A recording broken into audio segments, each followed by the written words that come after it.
Yesterday we were talking about the metallic minerals. Now today we'll start the discussion on classification of metallic minerals. The metallic minerals are further subclassified ferrous and non-ferrous. यानी कल हमने पढ़ा कि minerals जो है दो type के मिल रहे हैं, मेटेलिक एंड नॉन मेटेलिक। देखो ये है मेटेलिक और ये है यहाँ लिखा नॉन मेटेलिक। मेटल्स क्या होते हैं कल आपको मैंने एक्सप्लेन किया था वीडियो में। अब आ रही बारी उसका दूसरा क्लासिफिकेशन। उसमें दो नाम है, एक है फेरस, दूसरा है नॉन फेरस। अब फेरस क्या होता है? फेरस मिनरल कौन से मिनरल होते हैं? These include those minerals which have iron content. यानी ऐसे मिनरल जिसमें आयरन होता है, यानी जिसमें लोहा होता है, ठीक है, उसे बोलते हैं फेरस मिनरल। उसका एग्जांपल दिया है आयरन, मैग्नीज एंड क्रोमाइट। ठीक है, आयरन में तो आयरन होता है, सीधी बात है, पर मैग्नीज में भी थोड़ा सा आयरन होता है और क्रोमाइट में भी थोड़ा सा आयरन होता है, इसलिए ये आ जाते हैं फेरस मिनरल में। और नॉन फेरस में आ रहा है these mineral do not have iron but would have other metals. और नॉन फेरस ऐसे मिनरल हैं जिसमें कि आयरन नहीं होता है, कुछ अदर मेटल पॉसिबल है। जैसे एग्जाम्पल लेता है गोल्ड, सिल्वर, लेड एक्सेट्रा। अब ये गोल्ड जो है, सोना में थोड़ी लोहा मिलेगा, सोना सोना ही रहेगा। सिल्वर जो है यानी चांदी में भी आपको चांदी मिलेगा, उसमें लोहा नहीं होगा। लेड, कल बात किया था हमने लेड के बारे में। लेड भी मेटलिक मिनरल है लेकिन उसमें लोहा नहीं होता है। तो इस तरह से फेरस एंड नॉन फेरस। तो वेरी सिंपल अंडरस्टैंडिंग में फेरस माने जिसमें लोहा मिले और नॉन फेरस माने इसमें लोहा ना मिले, ऐसे क्लासिफिकेशन है ये। अब नेक्स्ट हम बात करते हैं नॉन मेटेलिक का। These are minerals which do not contain metals. अब जैसे नाम ही है नॉन मेटेलिक, यानी इसके अंदर मेटल नहीं होते, यानी इसमें धातु नहीं होते। They are found in sedimentary rock and are non malleable. ये नॉन मेटेलिक मिनरल्स कहाँ मिलते हैं? ये सेडिमेंट्री रॉक में मिलते हैं। ठीक है, कहाँ मिलते हैं आपको? सेडिमेंट्री रॉक्स में। और इसमें क्या होता है, सेडिमेंट्री रॉक क्या हो रहा है? ये रॉक के बारे में हमने पिछली बार पढ़ा है, क्लास 7th में ही पढ़ा हुआ है, सुना होगा ना, igneous rock, metamorphic rock, sedimentary rock.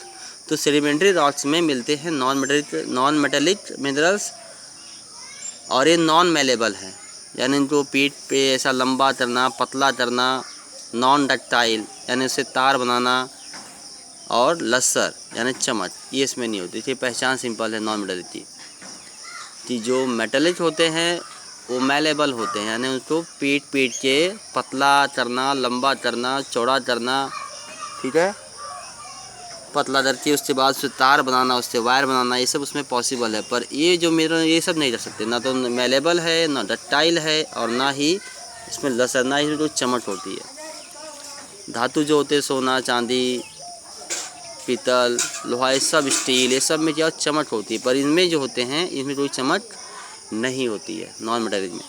इसका एग्जांपल दिया माइका, जिप्सम, कोल और पेट्रोलियम। देखो आप माइका, अभी आपके सामने तो यहाँ मेरा फ़ोटो नहीं है, जिप्सम भी बताना मुश्किल है दिखाना आपको, मैं इसका फ़ोटो दिखाऊंगा आपको, मैं ग्रुप में भेजूँगा बाद में।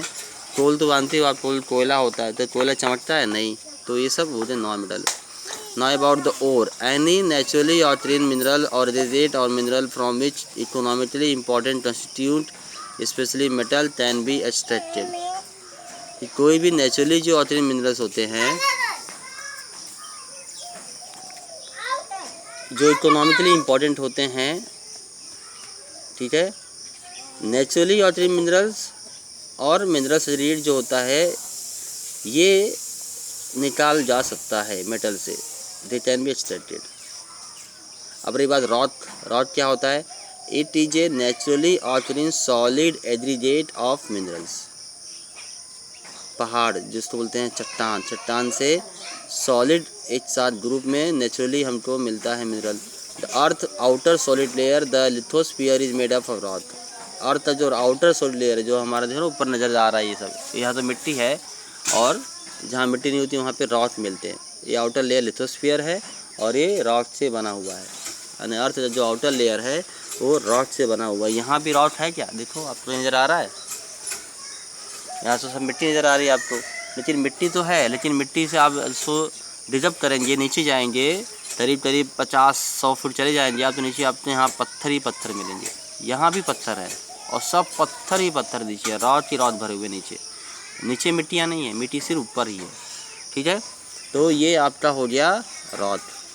अब नेक्स्ट टॉपिक आपका है एक्सट्रैक्शन ऑफ मिनरल। कैसे होगा कि as stated earlier minerals are found in various concentration and at various location in different forms and purities. ज़मीन के नीचे मिनरल मिलते हैं, लेकिन सब मिनरल एक साथ नहीं पड़े हुए हैं और एक साथ पूरे नहीं रखे गए हैं, उसे ढूंढना पड़ता है, समझना पड़ता है। ये काम करते हैं जियोलॉजिस्ट या जो साइंटिस्ट होते हैं, अर्थ साइंटिस्ट हो, जानते हैं। ये क्या आप बन सकते हो, जियोलॉजिस्ट बन सकते हो आप? क्या आप अर्थ साइंटिस्ट बन सकते हो? यस, आप भी बन सकते हो जब आप स्टडी करते जाओगे फ्यूचर में, और आप जब ज्योग्राफी सब्जेक्ट लोगे, अच्छी तरह उसमें स्टडी करोगे, पढ़ोगे, तो ऐसे नहीं कि कॉपी मार के पास होना तो हो जाना, ऐसे नहीं। इंटरेस्ट से जब आप पढ़ोगे उसको, तो आपको भी नॉलेज होगी, फिर आप भी बन सकते हो जॉलेज। आप जैसे बोल सकते हैं हाँ कि यहाँ पे नीचे कुछ पॉसिबल है, यहाँ ज़मीन नीचे ऐसी होगी, पानी यहाँ होगा, यहाँ तेल होने पॉसिबल है, ऐसा भी करते हैं लोग। ऐसे भी बोलते हैं ना, बहुत इंटेलिजेंट पीपल होते हैं वो लोग। सो जो मिनरल्स है कॉन्सेंट्रेशन में साथ में है और डिफरेंट फॉर्म ऑफ प्योरिटी से मिलते हैं, एक साथ नहीं मिलते हैं। They have to be extracted and process to make them usable. उनको निकालना होता है बाहर और फिर उनको प्रोसेस करना होता है, उनके ऊपर केमिकल प्रोसेस, उनको गर्म करना, ठंडा करना, पानी में उबालना, बहुत तरह के तरीके हैं उससे, और फिर वो यूजेबल हो जाते हैं। Various method of extraction employed for this purpose are is given below. और बहुत तरह के एक्सट्रैक्शन जो जिस तरह निकालते हैं ज़मीन से बाहर, उसका यहाँ पे बहुत सारा मेथड दिया गया है। ये सिंपल नहीं कि ज़मीन खोद दिया ऐसे ही और निकाल दिया बाहर, ऐसे भी नहीं, बहुत से तरीके होते हैं, काफ़ी नीचे भी जाना पड़ता है। तो ये इस तरह का काम इसमें चलता है। बेटा देखो, रिसेंटली एक नई फिल्म आई थी KGF, वो फ़िलहाल तो थिएटर में आ नहीं पाई थी मेरे ख्याल से। उसमें दिखाया गया किस तरह से लोग नीचे ज़मीन में काम करते हैं। या फिर आप जब नेट पे डालेंगे कि एक्सट्रैक्शन ऑफ मिनरल माइंस, या बोलो जो माइंस लिखोगे या लिखो क्वेरिंग, तो उसमें सब लिखा है किस तरह काम उसमें होता है। पहला जो तरीका चला है वो है माइनिंग का। Extracting minerals from various depth below the surface of the earth and from the rock is called mining. These are 2 types. ठीक है, जो मिनरल्स नीचे हैं उनको एक्सट्रैक्ट करना ज़मीन की गहराई से, उसे बोलते हैं माइनिंग। और माइनिंग भी देखो यहाँ लिखा है 2 टाइप का। 2 टाइप में क्या है, open cast mining and shaft mining. Open cast mining क्या है, minerals that are extracted by removing the top surface is called open cast mining. This process defective only when the minerals are not very deep down from the surface of the earth. ठीक है, यानी ज़मीन का जो surface है उससे बहुत नीचे ना रहे, कुछ ही ऊंचाई पे रहे, उसे बोलते हैं ओपन कास्ट माइनिंग। क्या बोलते हैं उसे, ओपन कास्ट माइनिंग। ठीक है, ये होता है आपका। देखो यहाँ पे एक फ़ोटो दिया गया है, सरफेस माइनिंग मेथड लिखा है, यहाँ पे लिखा है सरफेस माइनिंग मेथड। देखिए आप ध्यान से इसको, ये जो आपको नज़र आ रहा है पूरा ब्लू सब, ये मान लीजिए बहुत बड़ा चट्टान है। इसमें जहाँ जहाँ पे मिनरल रखे गए हैं, मिनरल पड़े हुए हैं, उनको कैसे निकाला जाता है, क्या तरीके से, ये सब चीज़ें यहाँ बनाई गई फ़ोटो में। ठीक है, इसको अच्छी तरह से आप ऑब्जर्व कीजिए, और अगर आपकी पेंटिंग अच्छी है तो इसका मस्त पेंटिंग बनाइए आप। ठीक है, ये सब वहाँ लिखा हुआ सरफेस, और लिखा ना सरफेस माइनिंग मेथड्स। तो इससे में ओपन कास्ट माइनिंग भी आपको मिल जाएगा। ठीक है, ओपन कास्ट माइनिंग भी आपको मिल जाएगा। ओके, तो ये हो गया आपका ओपन कास्ट माइनिंग। दूसरा जो है सेफ्ट माइनिंग, ये है when mineral deposit are extracted from deep down the earth surface by digging deep bore called shaft is known as shaft mining. और जब मिनरल बाहर निकालते हैं deep down the earth surface, earth के सरफेस में नीचे बोर, देखो ये यहाँ पे किया गया है या नीचे जाके, ये होता है सेफ्ट माइनिंग।